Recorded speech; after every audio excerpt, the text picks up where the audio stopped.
The other member of staff that's on the bar right now, he was walking down the corridor here and he felt a child's hand smack his bum. We're an over 18s venue. Yeah. Hello! Welcome to Believe, the Conspiracy Theory podcast Halloween special! Yeah! Woo! I'm Phil Green. And I'm David Ferguson. And this is a podcast all about the world's craziest conspiracy theories, usually. But today we've got a very special episode. Oh my gosh, yes. So we were very, very fortunate to go to the Edinburgh Fringe Festival earlier this year. And our venue was the Banshee Labyrinth. Now, if you live in Edinburgh, you know it's one of the most haunted pubs in the world. I mean, Edinburgh is just ghosts everywhere. And our venue has a real history with like spooks and spirits, and we kind of encountered that. Like, we definitely walked through cold places and like, oh, who was that?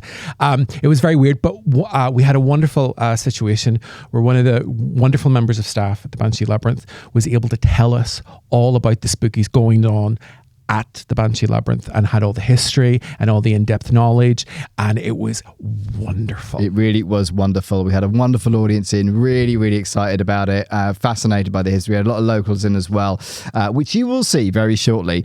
And it was also the venue where I did my own stand-up show in Edinburgh this year. If you want to come and see us do our own stand-up shows, we are performing at the same night in Aces and Eight in back-to-back shows, aren't we?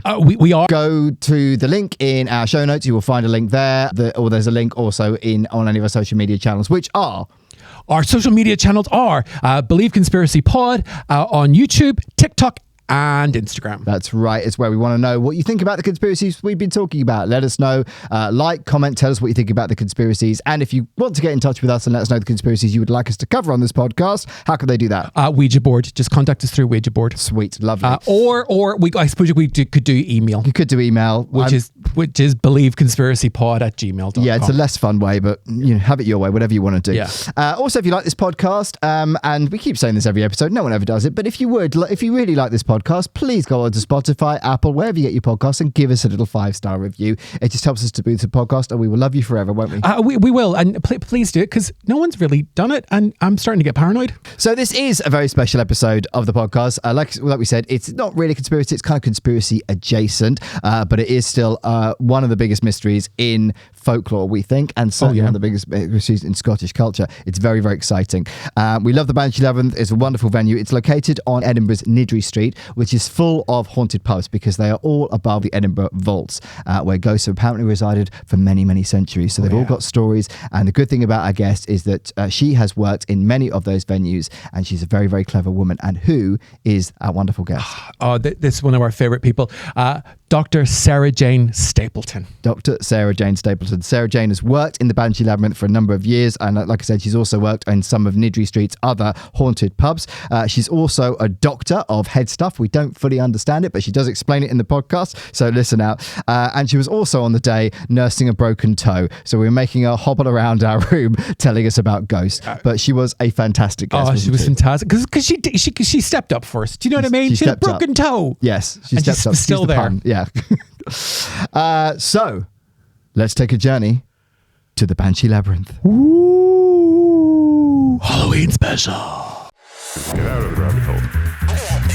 It's a fake. Every single bird in the sky is a robot. It's fiction. Doubt your government. It's an urban legend. Like, if they're actually spraying something in the sky? No way. A stream of absurdity. It's a total fabrication. Who is our wonderful guest today? Our wonderful guest. We're so lucky to have her. We are. It's Dr. Sarah-Jane Stapleton. Dr. Sarah-Jane Stapleton, give it up. She's... Woo! It's going to take a little time because she's broken some toes. Do you see the sacrifices she's making to be here? When she gets to the seat, we need another big round of applause. Yeah. Yeah! Thank you so much. Oh, fabulous stuff. How's your foot? Yeah, you broke it last night working here, and now we made you hobble down some stairs in front of a live audience, which you weren't overly keen on, I know. It's all good. It didn't actually happen here. It was when I finally got home, and fell down my own stairs. Okay, I'm sorry, I thought it was here. You'd think I'd be used to them, the amount of stairs that there is. So, I know we talked about it. What are you a doctor in? kind of interdisciplinary between social theory and philosophy of mind, cognitive science. Okay. So, specialising in agency. That makes you a lot cleverer than us, and I imagine a lot of people in this room. Although, did you come to political breakfast yesterday morning? Yeah, I recognise you. I know. The reason I know this because he went to Oxford University, right? And you know someone who went to Oxford because they tell you that they're from Oxford. It's exactly what you did yesterday, my friend. Yeah. Yeah, exactly. Right, yeah. So, how long have you worked at the Banshee Labyrinth? About 5 or 6 years. Okay, so quite a long time. A while, yeah. And you when you joined, did you know about the stories about the Banshee? Yeah, I've worked on this street for 10 years. Okay. I was in Bannerman's for the time before that, which is just at the end of this road. And if you are familiar with this building, that corridor that goes down to Cave Bar and Banqueting Hall actually carries on all the way down the road and connects with Bannerman's. That is, yeah. And they've got their own ghost, haven't they? They share some of ours. They share some of yours, yeah, that's true. Because each pub on this road has got its own story about a ghost, hasn't it? And then some of them have haunted multiple venues, is that right? Oh, yeah. Yeah. And when you do the horror festival in October, is that something that comes into it sometimes? Sometimes, yes. I believe they have, EHF, Edinburgh Horror Festival, have started doing ghost tours that include the Banshee. But you'll be able to find out more about that on their website. Yes, absolutely, yeah. Do the tours just pull up outside and say that's haunted, then fuck off, or do they actually come in? Do they actually come into the building? You know, a lot of tourists do that. Yeah, really? And I've been like outside having a cigarette, and they've mocked me on their way past. Yeah, I always think, what's the point if you're not going to go into the building? So they could just say anything, just make it up. Yeah, and sometimes they do. Yeah. What are your? So are you? Could I ask you? Are you a believer in the paranormal? Do you believe in ghosts? You do. Genuinely, I don't believe in ghosts when I'm not in this building. Okay, so this building is the thing that's converted you. Yeah. I have legged it from this building on more than one occasion. Okay. Yeah, and refused to come back in until someone else got here. Wow. Okay, because yesterday morning I came in to do. This is the first show of the day in this room, so I came in quite early to set the room up, and Sarah-Jane was here on her own and didn't realise I was in the building, and I literally gave her. She was like, she nearly dropped a barrel. She was like, because it is creepy. I don't know. Because if you've been here before. Yeah, quite a few people. This is, I genuinely think, my favourite pub in the whole of Edinburgh. It's so quirky, it's so interesting. But literally, if you've never been here before, it's fucking easy to get lost, isn't it? It literally is a labyrinth. It is a labyrinth, yeah. It's not lying about its name. It's so wonderful. Especially after a couple of beers. Yeah, exactly. Exactly. So the Banshee Labyrinth. The Banshee Labyrinth in Edinburgh is a famously haunted pub with a dark history and chilling ghost stories. Located near the city's historic Royal Mile. I don't know why I'm telling you this, you're in the place, but it is known as one of Scotland's most haunted locations. The pub takes its name from the Banshee, a legendary creature from Irish and Scottish folklore believed to be an omen of death. So there's a couple of ghosts that I think are supposed to haunt it, aren't there? Is the Banshee the one that you hear most of the stories about? It's the one that obviously we're named after. It was the first experience that the owner had in here, which is why it became its namesake. When the stories that you hear from people that worked here before and people that have been around Edinburgh, is it mostly about the Banshee ghosts that they talk about, or do they talk about other ghosts as well? We have so many. Yeah. Oh, brag.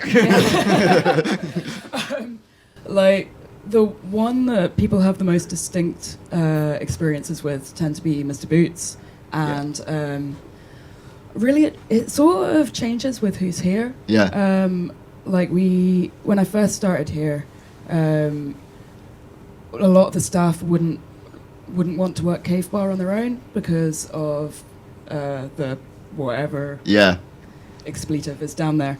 Does anyone come in, and maybe this was the case for you, they come into work here and then they don't believe, but then they spend a bit of time here and then they don't want to work them on their own, or they don't ever want to be here alone, essentially, at the end of the night? So a lot of people that work here still claim they don't believe, okay. But I've seen them leg it upstairs at some point or not. It is fucking freaky when you in here on your own, like yesterday, it was just me and you in the building, and it is creepy. Even at 10 o'clock in the morning, it's a creepy place to walk around because it feels like night all the time, doesn't it? You should have felt it around lockdown. Oh, yeah, of course. Yeah. Wow, creepy. And then there's nothing you can blame it on because there's no one above you. Yeah. Because above us it's officers. It can only be Mr. Boots. Well, yeah, there's no one on the street. There's Yeah. no one above you. There's no one below you. It's just you on the entire street. You can write a book about this. So let me tell you a little bit about the Banshee. So the pub's most famous ghost is said to be the Banshee herself. The story goes that during the pub's renovation, a group of workers heard a chilling wail from one of the rooms. Shortly after, one of the workers received a phone call informing him that a family member had passed away. This incident cemented the idea that a Banshee haunts the pub. Banshees are supernatural beings from Irish and Scottish folklore, often associated with death and the other world. Their name comes from the Gaelic terms, which mean woman of the fairy mound or fairy woman. These spirits are said to act as omens of death, foretelling the imminent passing of a family member through their eerie wailing or keening cries. Now, you know quite a lot about these, don't you? I do. Not just because he's Irish, but... Well, I mean, I love the idea of the Banshee, and because people associate with that she is death. She isn't. She's warning of death. There are instances in Irish folklore of the Banshee warning of death and the death then not happening. When I grew up during the Troubles, which is before your time, but the Troubles... crazy time in Northern Ireland. Read up about it. It's very fun. My grandmother would always be, everything was okay because she hadn't heard a Banshee wheel. And she really, truly believed that. And then I got into it as well. And weirdly, I'm sharing something weirdly personal and odd. When before my grandmother died, I heard a Banshee. And I was like, and then she died that night. So, and I told my Aunt Jean this, her daughter, and she was like, I heard it too. And it was one of those moments. But yeah, Banshees, I'm not saying they're real. I'm just saying I believe in them. And have people reported hearing the Banshee wail? So Banshees traditionally haunt families rather than premises. Right. And it is an Irish family that owns this place. It's family-owned, independent, and Irish family. And they say workers on the website, but it was the owner and his brother. Oh, really? Yeah. Wow, okay. We're getting the inside scoop. Thank you so much. Yeah. And this is at a time before there was a... this is the cynical side of me coming out. Before there was a commercial interest in doing that, right? So they must have really believed that. They weren't doing it to kind of like attract people to a pub or... Do you know what I mean? It was like they genuinely believed this, right? Well, it was originally just going to be called the Labyrinth, for obvious reasons. Yeah. But after that, yeah, got to put the Banshee in. Yeah, it had a ring to it as well. So Absolutely, yeah, here we are. Yeah. So, origins and appearances of Banshees. So the concept of the Banshee is rooted in Celtic mythology, where fairies and supernatural entities played significant roles in the culture's belief system. Banshees are often seen as a type of fairy or spirit closely linked with the ancient families of Ireland and Scotland.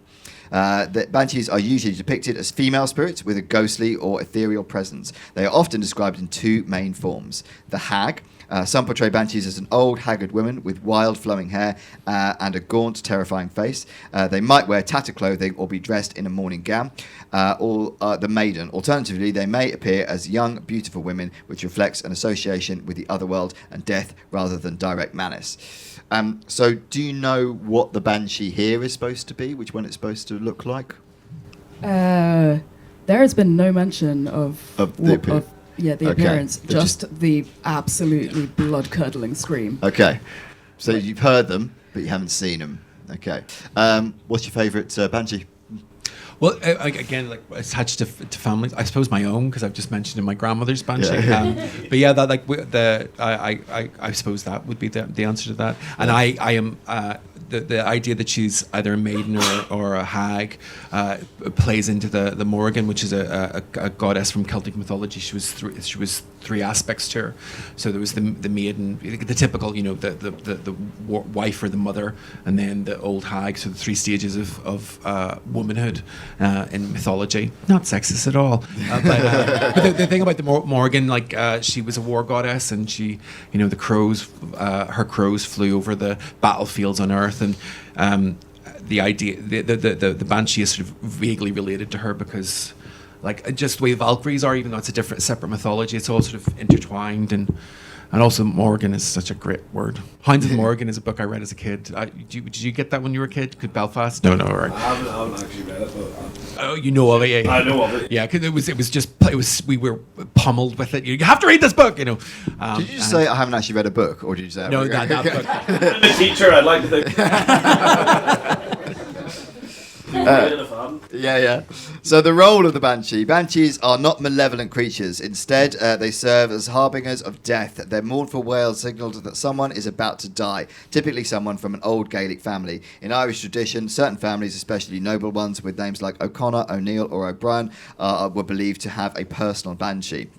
I love the idea of your own personal Banshee. So the Banshee that lives here then is only of the Banshee of that family then? Yeah. Okay.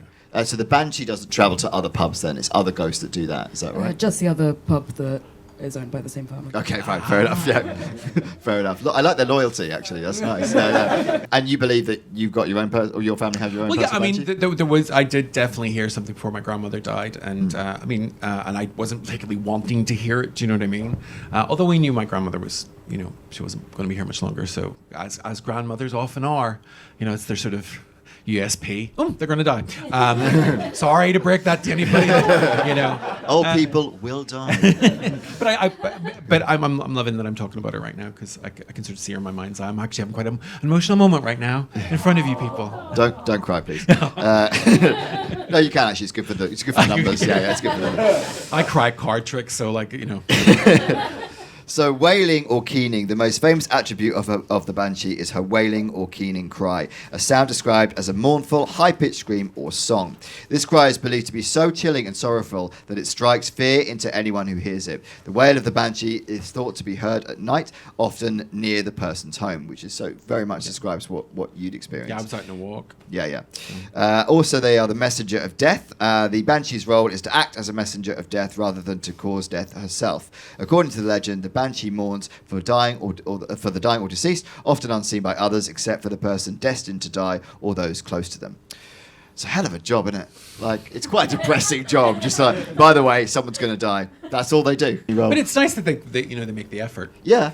But they're not telling you specifically who's going to die, just that someone's going to die, right? But you get an idea. It was for my granny. Like, it wasn't for anybody else. So, as far as you know, Sarah-Jane, as anyone that's heard the wailing in the Banshee, have they had somebody close to them die soon afterwards? Not since then. Women's voices have been heard and singing, but I don't think that that's attached to the Banshee per se. No, it could just be the a cappella groups in the street. Around this time of year. Yeah. Around this time of year, it could be That's anything, the really. good thing about the Fringe is got excuses for everything. That's true, yeah. Drowns out the noise of the wailing, yeah. Floating Buckfast bottles, you're like, So variations in legend. So multiple Banshees. In some versions of this legend, if more than one Banshee is heard wailing, it means that a person of great importance or nobility is about to pass away. I like the fact they team up for that. It's quite good. Also, what do they deem as a person of great importance? That's the question. My grandmother's great importance to Maybe. me. I got to stop talking about my granny. Love you, granny. Keep The talking Queen about. died in Scotland, didn't she? Wow. Did she? Where did Liz Truss do it? Yeah. Maybe Liz Truss is a Banshee. No. So I'm going to try and pronounce this. Carlia is in Scottish folklore. The Banshee may also be called a Carlia. Is that right? Am I getting that right? I'm not. You're not familiar. Okay. is that Kaliach? Kaliach. Kaliach. Okay, Kaliach. Okay. Kaliach. In Scottish folklore, the Banshee may also be called a Kalia, a type of old wise woman associated with death and the supernatural. She is sometimes depicted washing blood-stained clothes at a river, a sign of impeding death. You know something about this one? Yeah, but I always knew that as the Scottish Banshee. I didn't know it had a specific name. Okay. Because I hate doing laundry as well. Yeah. So do Irish Banshees not do this, or is this? No. It's a disembodied voice. It's sort of artistic impressions that give the face and everything. Yeah. But it is talked about because there's dreams of banshees as well, and that tends to be the ones that you're getting forewarned of something happening. So if you dream of a banshee, there's still time. If you hear a banshee, you're fucked. So Banshee's warning. While banshees are often associated with families, there are accounts of them appearing to warn people of significant deaths in their community. Some stories suggest that banshees also appear as protective spirits who watch over their families, even if their presence signals tragedy. So the people that owned this pub, do you think they were being warned, or do they think they were being protected, do you know? From the way it's told, it was a warning. Okay. Okay. I don't think they had any awareness that they had a banshee before that. But they did have somebody die, didn't they? The family, I think, after they heard this, which is what made them believe it was a banshee. The next day, yeah. Go. And that's typical of a lot of the stories about banshees, isn't it? That it's often it's very, very soon after, usually next day or the same day that happens. Yeah. It's normal. I mean, I'm talking about my granny again. I'm so sorry. It was before. It was like the night before. Yeah. And I can give you another little snippet. So my grandmother had a dog that it was like my childhood dog, but it was her dog. You know, a little mongrel called Blackie, black and white dog. Very ingenious name. I named him, and I saw him run across the street, and he was long gone. But it was him, and then like about 10 minutes later, I heard the scream, and I wasn't like, thinking, oh, there's my childhood pet. I'm thinking of banshees. It wasn't like that, and it was odd and kind of nice. I'll tell you. Okay, so here's the detail of it. So the wheel happened. And you hear noises, and in Northern Ireland you hear all sorts of noises, like like there's bombs going off and shit, like But what was strange about it was like, you know when something really loud happens and then there's a really weird silence afterwards, and there's almost a sound to the silence. Do you know what I mean? Like a ringing of the silence. That's what happened after the scream, and then the sound came back. So a car drove by and what have you, and I remember it was just a moment. Now I could be having some sort of seizure or something. I appreciate that, but that's what made it interesting and noble. And I went, oh, it was like that. And I remembered my grandmother, talking about banshees and saying, like we're okay, because the news used to be really hectic in Northern Ireland, and you were always worried about, because it was before cell phones, so you were always worried about the phone call that was not at the right time, so like 3:00 in the morning, but also 5:30 in the afternoon when everyone's sitting down to tea, that there might be that call. So my grandmother would say, well, you'll hear a banshee before that happens. So do you see how it works in protecting people, even if it's just nonsense, even if it's just but I had a weird experience with the wheel. Of course, it could be just some sort of prog rock metal band that I walk past, it could be like, but that's my story. I hope I haven't gone on too much about it. Sorry. So no, it's interesting, because I think, and again, this is the cynical side going to be coming up, but these stories are told a lot in Scottish folklore. They're told a lot in Irish folklore, and you grow up hearing those stories, right? Mm-hmm. So it's kind of embedded, right? It's in your brain. And when something like that happens, an incident like that happens, do you think that in some level your brain is kind of looking for that noise? It's kind of, because I suspect noises like that you do hear day to day, but it's the identification of that as, oh, that must be because of this event. I mean, I wasn't particularly sad. I mean, I knew what was happening, but I wasn't particularly mournful of what was happening at that point. I knew it was coming, but it's like, I was just getting on with things. I had a really busy day at work. Does anyone remember Mo Molam? Yes. Okay, so she's a wonderful woman. I was meeting her the next day. I'm not humble bragging. She met everybody in Northern Ireland. That's why she was so good. And doesn't take that long, to be honest, does it? Yeah, she was. It was true. It's a very small country. And I was meeting her the next day, and which was a Saturday. And my grandmother died in the night, and I had to go to meet Mo Molam, and it was okay. It wasn't until after. I'm telling you far too much depressing stuff. I mean, it's all fine. I'm here now. It's great. No disrespect to your grandmother, but I'm kind of glad it wasn't Mo Molam that died the next day, because that would have been no, that was later. Unfortunately, yeah, very sad. Wonderful woman. Sarah-Jane, what do you think about the idea that you hear these folk stories, you hear these stories when you're kids and you grow up with them? Do you think it influences what you hear and your perspective on things? Potentially, because like being primed to, there is an element of prediction in the way that we interpret the information coming through our senses. Yeah. And obviously, like, cultural stories, like our expectations of the world feed into that. even when you're just minding your own business, Yeah. completely doing something totally routine, thinking about something else.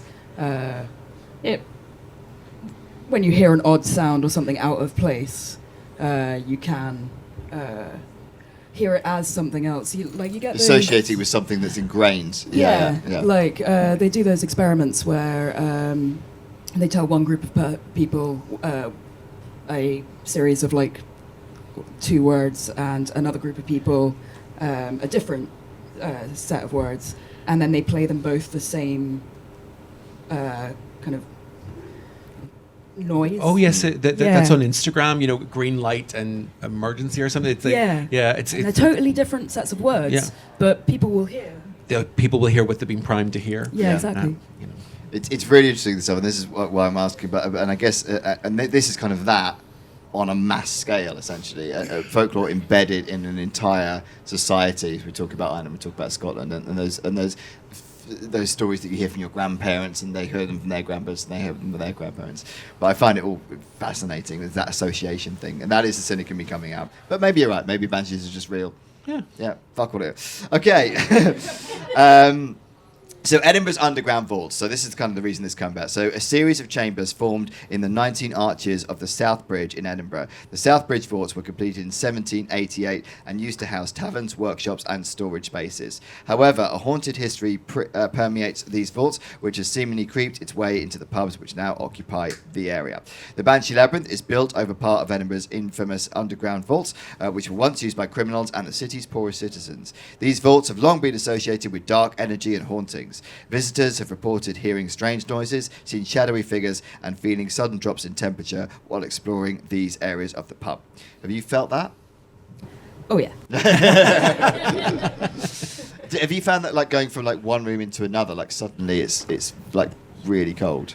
No, it tends to be like suddenly you'll get really cold. Okay. Like, you get really cold. Or like you step like 2 steps to the side, and there's just a column of cold. That's weird. Yeah. It's really weird. You walk through them and go, oh, I wonder who that was. You know, yeah. And having worked in a couple of pubs in this road, you've experienced that there as well? Yeah. Not to the same extent. I did get more things thrown at me down the road. Just a rougher pub.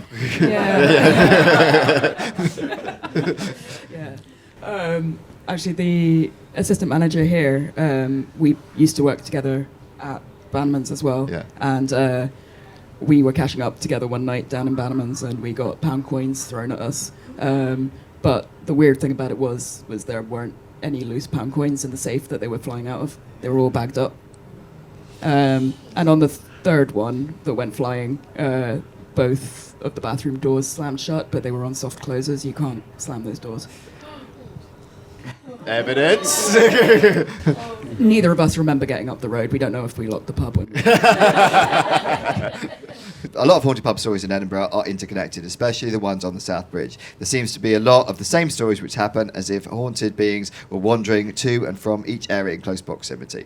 There's a lot of parallels, and I'm guessing you talk to the staff of those pubs as well, and they have sort of similar stories, right? Yeah, like whenever something new happens, like down the road, like if they close at 1, we close at 3, we usually get all the staff up here, like with a whiskey, just sitting around a table with a beer in silence. Yeah, absolutely. The origins of ghosts at the South Bridge vaults. So, due to ineffective waterproofing and overcrowding, by the mid-19th century, the vaults had degenerated into a disease-ridden slum. The area was abandoned during the late 19th century, however, rediscovered and opened for public tours in 1997. During these tours, many people experienced unusual phenomena, including, for example, a strong sense of presence, several apparitions, and ghostly footsteps. Skeptical of these ghostly tales, Professor Richard Wiseman, a professor of psychology at the University of Hertfordshire, conducted an investigation into the vaults in 2001 with participants who were unaware of the reputation of the supposed haunted area. After studying participants' reactions to the vaults when they were asked to stay there, Professor Wiseman concluded results revealed that participants consistently reported unusual sensations in the vaults that had a reputation for being haunted. And this is at a time where, I mean, the internet was around, but it wasn't the way it was now. So the idea that you could have heard those stories beforehand, unless maybe you lived locally or maybe someone had seeped it through, it was less likely then, right? I'd be more skeptical of this now, but it doesn't. It feels like more than a coincidence. Yeah, it does. I know someone that went on one of the tours of the I want to say catacombs, but that's Paris. But you know what I mean, like all the tunnels, and that's not also not. Say again. Vaults. Yes. It's been a long fringe. I miss my wife, which is weird because I'm gay. But anyway. But I know someone who did a tour in the vaults, and I keep meaning to do. I haven't done it this. I haven't gone up to Arthur's Seat or done the tours, and I've been saying every time I come to the Fringe, I'm going to do that. I'm going to take one day. I'm going to do that. Haven't done it. Has anyone done it? Has anyone done the vaults tours? Was it good? Yeah. Was it spooky? Well, a little bit. A little bit. I did it twice, so I mean, You did it twice? The first time I did it, it was kind of spooky, and then the second time I was like, nah. It's like, it's just ghosts. What are you going to do? Like, Yeah. Because the friend that did it was I will tell you who later. They got pinched, and they thought it was the person they were with doing it. And it wasn't. Like I mean, I can imagine maybe there's staff going around going, They're cheeky, these ghosts. Cheeky, yeah. So the other member of staff that's on the bar right now, he was walking down the corridor here and he felt a child's hand smack his bum. We're an over 18s venue. Yeah. Saucy. Okay. Have you done a tour of the vaults? Yeah. Okay. Did you find it spooky? Did you feel anything when you were doing it? I had to walk my sister out of it half. Oh, really? Yeah. Really? I see you had to leave it early? Yeah. Okay. All right. So is she more of a believer than you? I think Or she was just it's spooked by it? contextual. Yeah. Okay. Yeah. Okay. In that environment, yes. Yeah, okay. she's also a philosopher of mine. So Fine, okay, good. So although many entrances are now sealed, each pub has passageways into the vaults, which may explain how these hauntings transcended into Edinburgh's watering holes. So can you get into the vaults from here now or not at all? You're in the vaults. Oh, okay, but isn't there something underneath here? More vaults. Okay. That's where they are. Okay. Yeah. Yeah, okay. Some of the vaults that you'll do on the ghost tours are above us, and some of them are below us. Okay. The stone circle is directly above where our pool table usually is. Right. What's now banqueting hall. Right, okay. Yeah. That is interesting. Okay. Any effect on the pool? The punters do like to blame things. I'm sure they do. Yeah. It must be the ghosts. I'm just not shit That was and a drunk. perfect- Yeah, that was a perfect shot. Should have got in. The story goes that the Banshee Labyrinth was once home to a wealthy tyrant, Lord Nicol Edwards. This is the guy you're talking about, I'm guessing, who was a strong believer of witchcraft and needlessly tortured innocent women for being witches in his own house. We may consider this as an outdated tale that could not relate to our modern world, but to this day there has been no apology or memorial for the innocent women who were persecuted as a result of witchcraft laws. Lord Nicol Edwards was around during the reign of King James VI and supposedly lived in what we now know as the Banshee. This is a couple of centuries before Southbridge Vaults got built, but it's interesting to see how the tales of the hauntings are all concentrated in this area. So we think that the ghosts were here before the vaults then? Some of them. Some of them. Okay. Then others just moved in, thought I was more space now. Yeah. Yeah, why not? Yeah. Keep seeing rent prices here. Yeah, exactly. Yeah. So there are some rumours that Lord Edward's stance on witchcraft was very much in line with those of James VI, and that he was involved in the persecution of witches, with some accounts saying that he used his own house as a base of interrogation. It's quite intense, isn't it? That? Yeah. We sort of talked about the witch trials before, haven't we? And there's this belief in it.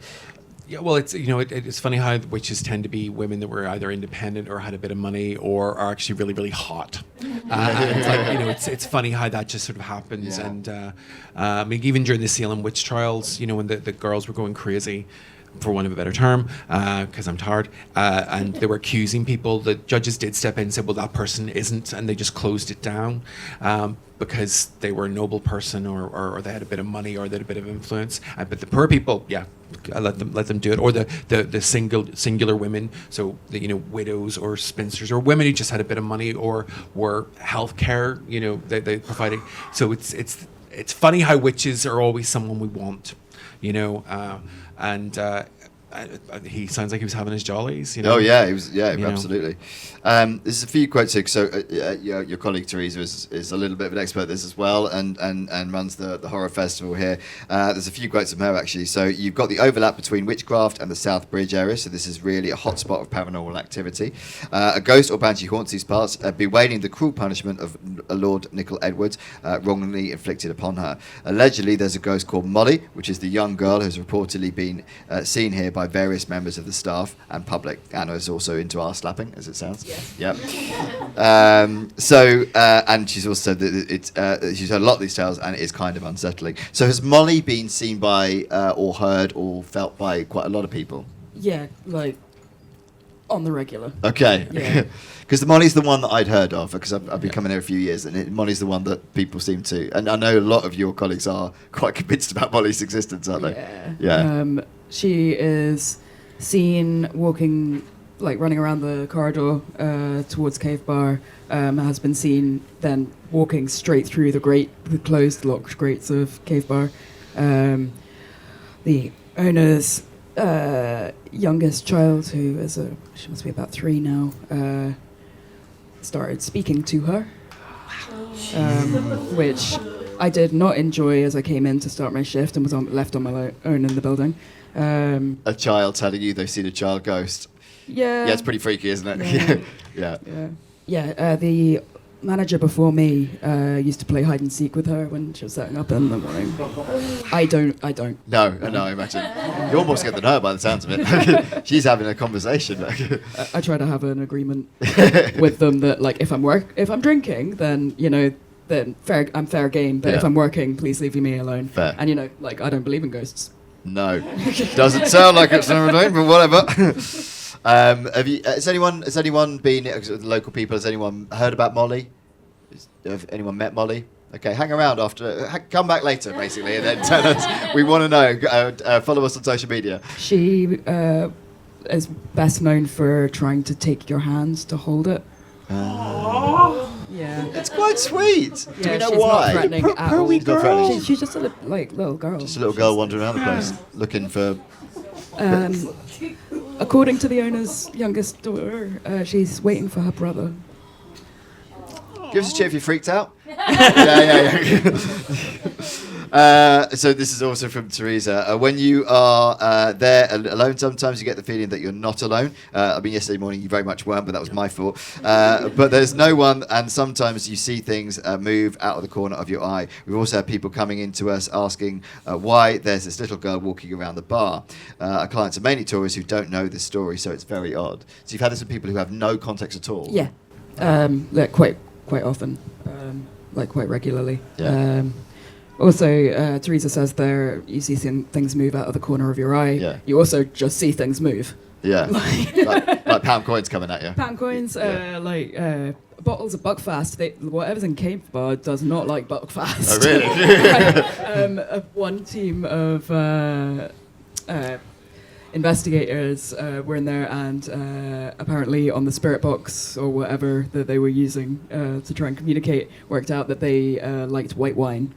And then offered them white wine, and then didn't leave them out white wine. And then all of the staff laughed at me when later I went out and just put out a couple of glasses of white wine. I'm like, I'm not fucking. Yeah, don't fuck them. Yeah, don't fuck with them. They were here before you, so they want white wine. Offer people something and say you're going to give it to them, and then leave us with the aftermath. They've gone home. Yeah, exactly. Yeah.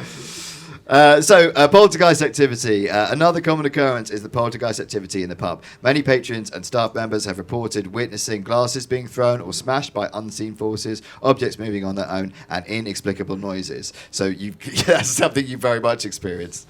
Yeah. Yeah. In fairness, though, on a Saturday night, that's not uncommon to have some glasses thrown. No. It's yeah, as I say, when it's like a glass that you can clearly see in the center of a table, Yeah. and it's been there for a while, Yeah. and then, whoosh, Yep. like smashes against the wall. And what noise do we make when a glass smashes? Exactly right. But you're talking about when there's no one in the building, right? You've had this. No one in the building, or like after hours, or when the pub is full, but there's no one near. Yeah. The pub was full when one person reported having their chair violently shaken from behind, but there wasn't anyone behind them. Yeah. Interesting, isn't it? Oh, the pub was quite full when we had. I asked them to send me the photo because it was horrifying, but they never did.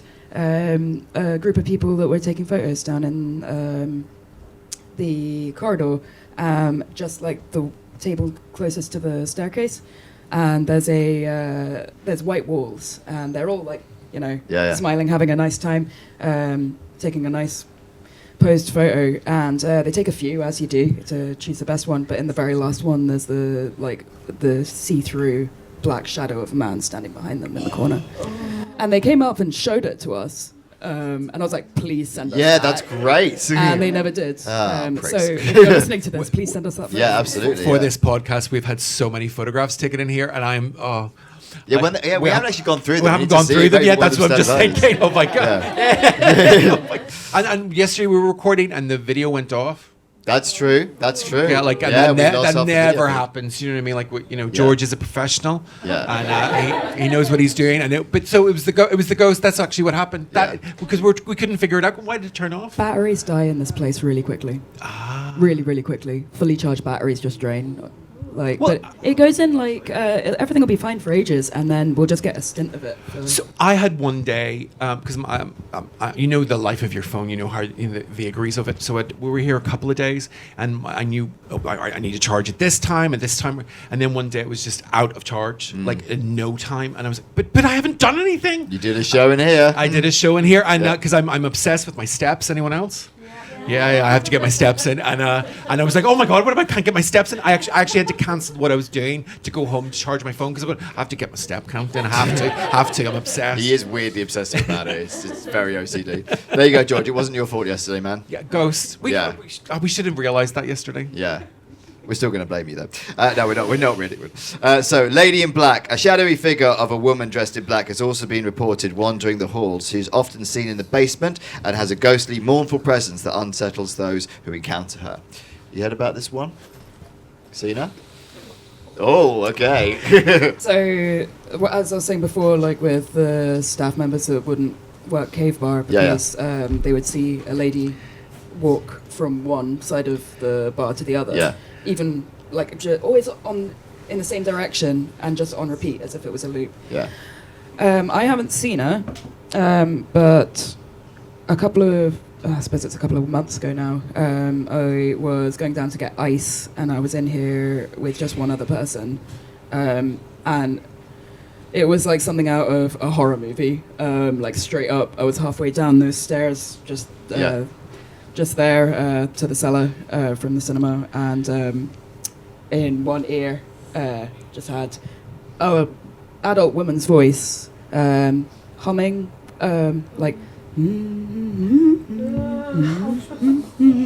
but really clearly, like someone was like right up in my ear. Yeah. And you didn't have your AirPods. I turned around and I noped up and I'm like what? Yeah, you didn't have your AirPods in just to check. I don't have AirPods. Okay, fine, we go. so okay, Yeah. and have you heard that from other people about a similar thing? Women's voices, women laughing, children laughing, women sighing. Okay. So okay. So apparently, whatever used to be in here that really didn't like me, has been replaced with a female presence now. Okay. And I feel fine in here. Good. No. Because it would have been harder to do the show otherwise. It was that corner up there where you guys are sitting. Okay. That was. If you feel anything, guys, just let us know. Yeah. They suddenly bolt out the door. Yeah.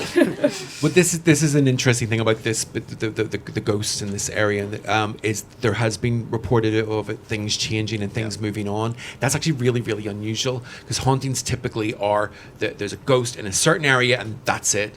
But there has been migration and I mean, I actually do want to ask you, the ghost that was here is also in other places. There's like a navigation of it, and that's unusual. But it does make sense in terms of because the vaults connect and everything. So there's that idea, and also that the idea that hauntings tend to be somewhere where there's water. So like even though there isn't waters per se, it's the vaults are damp. There's rainwater going down, and it's sort of like this weird recording. Because you were saying about the woman in black, the back and forth. It was like a film. There's an idea that's what ghosts are. They're a strange recording of, and that's why ghosts tend to be, one place. That's where it was recorded. But with here, the Banshee Labyrinth and this residing area, the ghosts move, and that's like there seems to be a life to them, for want of a better term. I keep not having the right terms today. How many words did I go through before I got to vault? With your help, it's long French. But yeah, that's very interesting to me that they walk around. Yeah. So the one that's most well known for that is Mr. Boots. Mr. Boots has been experienced by a lot of people. Including myself. That was one of my first experiences in here. That I was down in Cave Bar at the end of that long dark corridor there, and just setting up as usual, because you have to go right onto the bar because the light switches for the whole room are like right behind the bar. Yeah. So I was there, turning on all the lights, whatever, and I heard someone walking up the corridor towards me, and it was like, just really normal sound and keys jingling, like we all, I'm the worst for it, but I wear my keys on my hips, and it was like that sound as someone was walking, heavy footsteps, just sounded like another supervisor coming in, and so I didn't scare them. I was like, hey, I'm down here, kind of thing, and the footsteps came straight to the door and stopped, and I sort of looked up and there was no one there, and then at that moment remembered that we have bolts on the inside of the door, so even if someone had keys, they wouldn't have been able to get in because the doors were bolted locked. And the worst thing about this was where the footsteps I was inside the room, and where the footsteps had stopped was directly in the doorway, which was the only way out. Boots is a bouncer, basically. He was a watchman, apparently. Yes. That's why he migrates, because all of these tunnels used to be connected before they were segmented off into different venues. That makes so much sense. And he's still doing his rounds, and he's really suspicious of women in positions of power. He doesn't think women should be down here in the first place. Oh wow! So misogyny doesn't die. But he doesn't seem to be a threatening presence. A lot of the sort of Edinburgh stories, say Mr. Boots or the Watcher, as he's otherwise known, is a sort of threatening presence. But he doesn't seem to be. Not in our experience. He's just authoritative. Yeah. Okay. Maybe seeing your great work has changed his mind on women. Maybe he's just... She doesn't count. I am always a little bit worried, the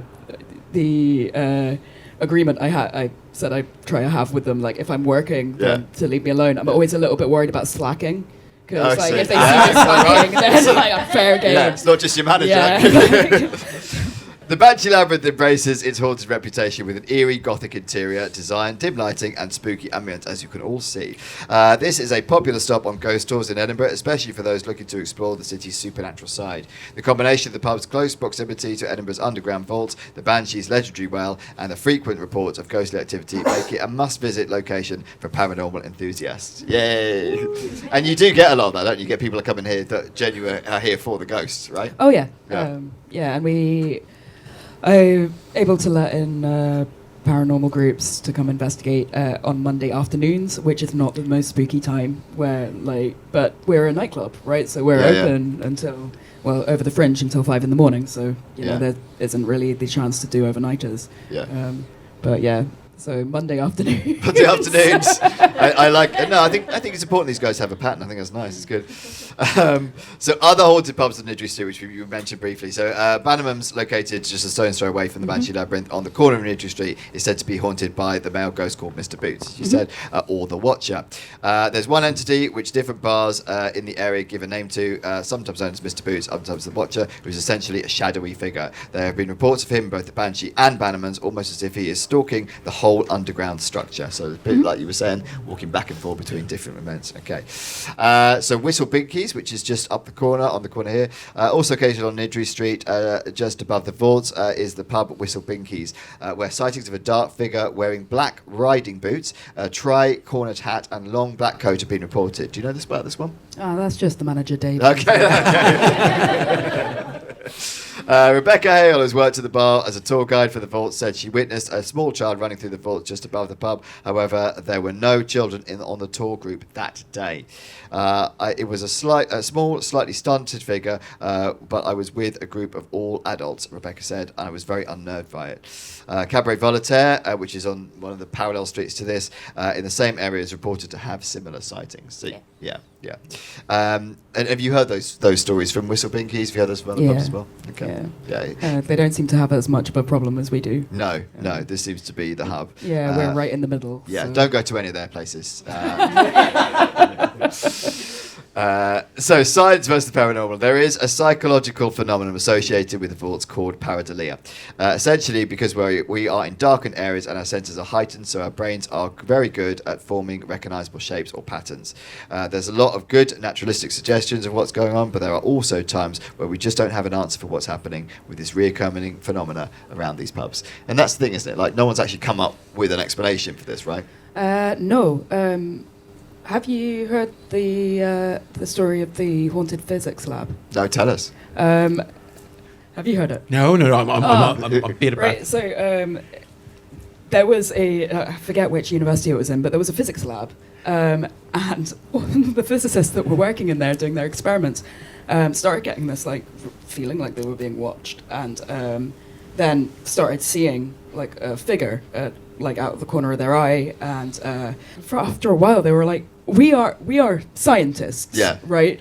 We cannot be haunted, but we are being haunted. And this carried on for ages until one of them happened to be doing an experiment that involved a really long, thin rod, metal rod, and he was attaching it to a clamp, and he attached one side, and as he went to attach the other, he noticed that it was vibrating really subtly but fast, and it's like, that's weird. So he looked into it more, and I forget what it was. It was like a generator or something that was below them, that was causing vibrations that was vibrating at a frequency that was causing their eyeballs and their eardrums to vibrate at, in such a way that it was causing them to hallucinate and hear things. Oh, so do you think the ghost was a result of that hallucination? The vibrations. And it has been, or what we like to tell each other on, days when it's bad, is that it could be something to do with the buses driving across. Ah, yes. Of course, it's the buses. Yeah, the buses on the granite, and But that's not as much fun. That's not as much fun. All right. It also doesn't explain the glasses flying. It does explain the glasses, or the pound coins, or the hand holding, or the butt slapping, or the butt slapping, or the humming. Exactly. Yeah, exactly. Yeah. So, okay, Sarah-Jane, I'm going to ask you first. Do you think that the Banshee Labyrinth is haunted? Yes. Okay.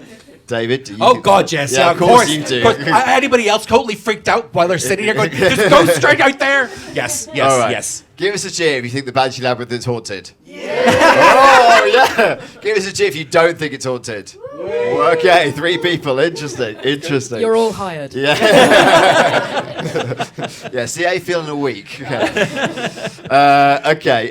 Sarah-Jane, tell people about the horror festival that's here a bit later on in the year. Yes, Edinburgh Horror Festival runs from the 31st of October till the 3rd of November by a lovely group of people, and hosts the best of horror, theatre, cabaret, magic, and comedy from all around the country and further afield. You can find out more about it on edhorrorfest.co.uk. Yeah. It's really good. Definitely come down to it. Loads going on. It's a lot of fun. Would you all like a Banshee joke to end the podcast? Of course you would.